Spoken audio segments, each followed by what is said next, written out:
आज हम बात करने वाले हैं उल्लू की वेब सीरीज़ सुहागरात एक ख्वाब के बारे में। ये स्टोरी है अर्चना की और ये कहानी स्टार्ट होती है। अर्चना सपना देखती है अपनी सुहागरात का और वो सुहागरात मनाने लगती है अपने सपने में ही।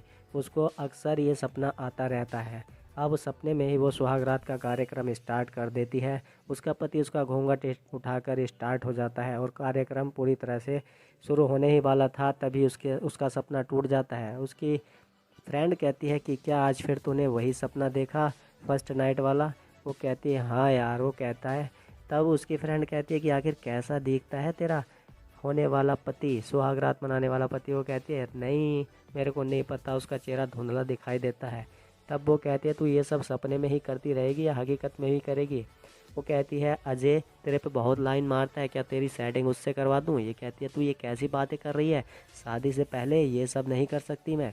इसकी फ्रेंड कहती है अच्छा तू तो हिमालय से आई है जो शादी के पहले कुछ नहीं करेगी। वो कहती है कि मैं ये हक अपने पति को ही दूंगी, किसी ऐसे आदमी को नहीं दे सकती जो केवल हवस के लिए हवस मिटाए। और तभी उसकी माँ का फ़ोन आ जाता है। अर्चना अपनी माँ से बात करती है। उसकी माँ कहती है बेटा कैसी है? वो कहती है माँ जी मैं बिल्कुल ठीक हूँ। तब वो कहती है बेटा रविवार को तू घर पर आ जाना। ये बात सुनकर अर्चना बहुत खुश होती है। वो कहती है माँ मैं तो कब से चाहती हूँ कि मैं घर पर आऊँ, आपने बचपन से ही मुझे हॉस्टल में रखकर पढ़ाई करने के लिए भेज दिया, कभी छुट्टियों में भी घर नहीं बुलाती। उसकी ये बातें सुनकर अर्चना की माँ रोने लगती है। तभी उसका बाप उससे फ़ोन ले लेता है और उसका बाप कहता है कि अर्चना रविवार को घर आ जाना, तो ये देखने के लिए लड़के वाले आ रहे हैं। अब ये बात सुनकर अर्चना बहुत खुश होती है। उसका बाप इतनी बात कहकर फ़ोन काट देता है। अर्चना अर्चना की फ्रेंड कहती है कि क्या बात है, क्या बात बोले तेरे मम्मी पापा ने?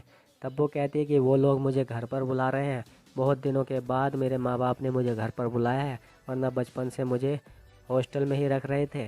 तब उसकी फ्रेंड कहती है कि कुछ और बात भी है, तेरा चेहरा लाल क्यों पड़ रहा है? वो कहती है मुझे रिश्ते वाले देखने आ रहे हैं। अब ये घर पर आ जाती है, लड़के वाले आ जाते हैं इसे देखने के लिए। लड़के की माँ और लड़के का बाप इसको बुरी तरह से घूरने लगते हैं। लड़के की माँ कहती है बेटा ज़रा खड़ा होकर दिखाना। अब अर्चना इनको खड़ा होकर दिखाती है। फिर इसकी माँ कहती है कि ज़रा घूम कर दिखाओ। वो बेचारी घूम कर भी दिखाती है। तब वो कहती है कि ठीक है भाई साहब, लड़की हमें पसंद है। तब ये लोग इनको चाय पिला देते हैं। अर्चना इन सबको चाय देती है। तब उसकी माँ कहती है कि बे अब लाला जी कुछ लेने देने की बात हो जाए। और वो कहती है ठीक है, पहले मुंह मीठा कीजिए। और वो लोग उसको मिठाई खिलाते हैं। अर्चना का रिश्ता पक्का हो जाता है। अर्चना बहुत खुश होती है। अब रात होती है, फिर से अर्चना को वही सुहागरात वाला सपना आने लगता है और वो सपने में ही अपने पति के साथ में सुहागरात मनाने लगती है और उसका कार्यक्रम पूरी तरह से स्टार्ट हो जाता है। उसका पति आकर उसका घूंघट उठाता है और उसके साथ रोमांटिक हो जाता है और उसके साथ मज़े करने लगता है। लेकिन जैसे ही वो मज़े लेना स्टार्ट होता है उससे, तभी उसकी माँ आकर उसके शरीर को छूती है। वो देखती है कि ये तो बहुत तेज़ तप रही है। उसकी माँ के हाथ रखते ही वो उठ जाती है और डर के मारे बहक जाती है, चौंक जाती है। उसकी माँ कहती है बेटा क्या कोई तू बुरा सपना देख रही थी?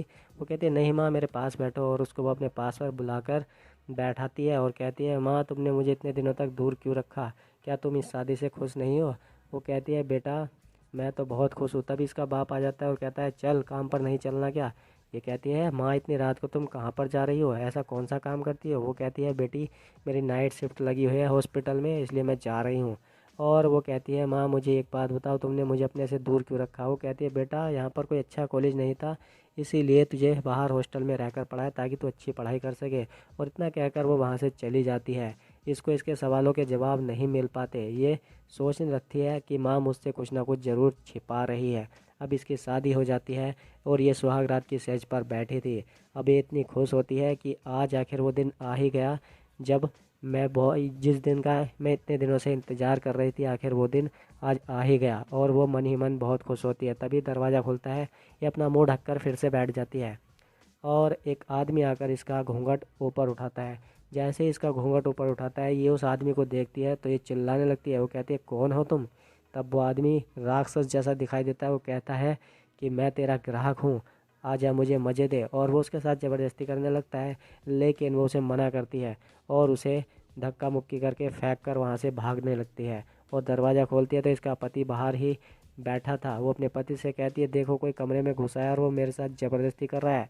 उसका पति कहता है बावली ये तेरा ग्राहक है पहला, और ग्राहक के साथ तमीज़ से बात कर। वो कहती है कि तू कैसा मर्द है, अपनी पत्नी को पहली रात को ही तूने बेच दिया। वो कहता है कि पूरे 10,000 दिए हैं इसने, और मन तो हमारा भी था कि पहली रात हम ही तेरे साथ बिताएं, लेकिन क्या है ना, पहली रात के पैसे और नई दुल्हन के पैसे अच्छे मिलते हैं, इसलिए तेरे को इसको बेच दिया। अब तुझे रोज़ यही काम करना होगा। वो कहता है मैं अपने बाप से बात करूँगी और वो तुझे सबक सिखाएंगे। वो कहता है तेरे बाप ने 2 लाख रुपए लिए हैं मुझसे। वो फ़ोन ला कर दे देता है, ले अपनी माँ से बात कर। अब ये अपनी माँ से बात क्या करती है तो इसकी माँ कहती है बेटा मैं एक वेश्या हूँ और तुझे भी एक वेश्या ही बनकर अपनी ज़िंदगी काटनी होगी। मैंने बहुत कोशिश की तेरी लाइफ बचाने की, लेकिन नहीं बचा पाई। तब ये कहती है अपनी माँ से, माँ अगर तुम मुझे पहले ये सब बता देती तो मैं भाग तो जाती। तब वो कहती है बेटा तू कहाँ भागती, ये लोग तुझे कहीं से भी पकड़ कर मार देते और मैं तुझे खोना नहीं चाहती थी। और वो ये कहकर फ़ोन काट देती है। अब बेचारी अर्चना टूट जाती है। इसका पति कहता है चल ज़्यादा नखरे मत कर और जा अंदर जा। वो कहती है मुझे कहीं नहीं जाना। तब इसका पति ज़बरदस्ती इसको खींचकर अंदर लेकर जाता है और बाहर से दरवाज़ा बंद कर देता है, और वो राक्षस उस पर जानवरों की तरह टूट पड़ता है और उसके साथ में पूरी तरह से कांड कर देता है। अब वो सोचने लगती है कांड करवाते हुए कि मैं तो चाहती थी कि मेरा पति मेरे साथ सब कुछ करे, कोई हवस मिटाने वाला ना करे, लेकिन उसके साथ ऐसा ही होता है। अगले दिन एक बूढ़ा ग्राहक बनकर उसके सामने आता है और फिर से वो बूढ़ा भी उसके साथ में गलत कांड करता है। उसका पति रोज़ उसको बेचता है और उसकी भड़वागिरी करता है। यहीं पर ये वेब सीरीज़ ख़त्म हो जाती है।